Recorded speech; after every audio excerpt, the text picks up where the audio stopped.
Mental health has become a major societal problem in the recent decades and is now at the forefront of social issues today. Laura Kane said in 2007, "School health education can effectively help reduce the prevalence of health risk behaviors among students and have a positive influence on a student's academic performance." Many students who have mental health difficulties oftentimes start to see their academic career decline, and that can also lead to suicidal thoughts and actions. Suicidal thoughts and actions can be all-consuming.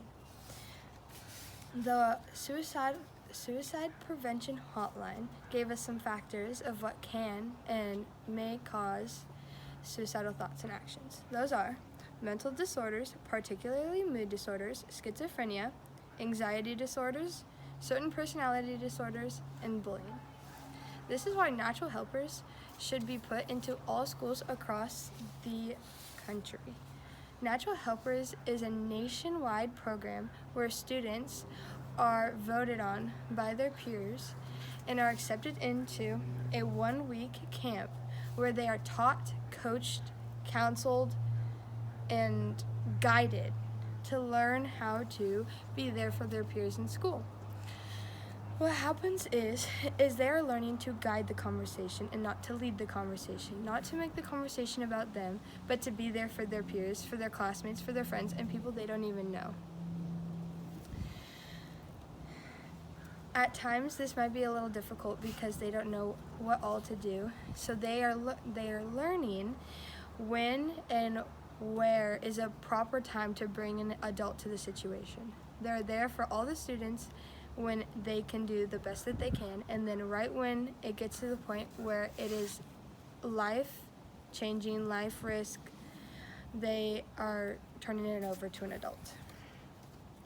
It is unknown how many students have committed suicide, statistics claim.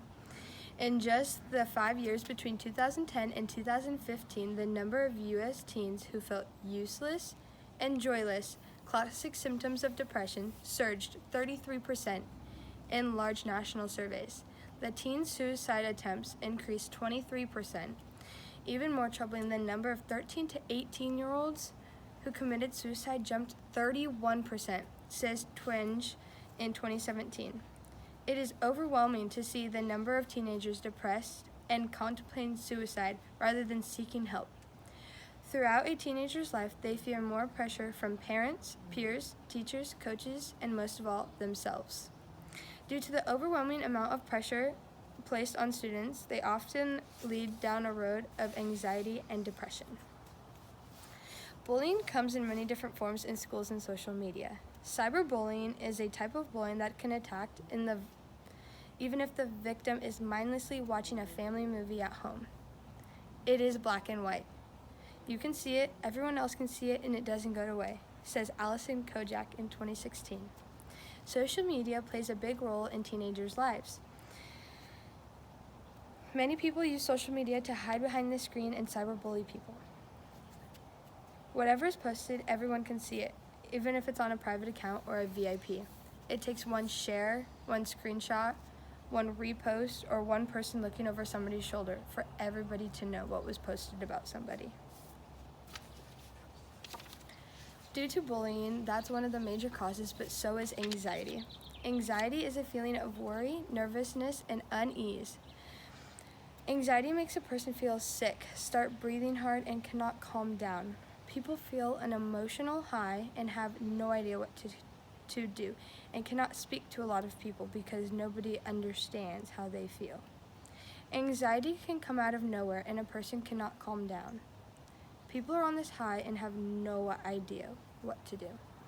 Anxiety and bullying are two of the leading causes, but so is depression. Depression is feeling like you have no place. You're sad all the time and you have no idea what to do. You find no joy in life. Many times people get depressed if they lost a loved one or if they started doing drugs. And in school, especially the older grades, that is a major part of their emotions and their academic career going down. Drugs have a major toll on depression because when you start doing drugs, you have no idea what to do. Natural helpers should be implemented into all schools kindergarten through college, because they are there to guide the peers and to give them advice and to help them and to understand that there are people there for them. Natural Helpers is already implemented into many schools, but it should be a resource given to everybody, because most students like to talk to their peers and not an adult who doesn't understand what they're going through. The peers know what they're going through, and they're there for them.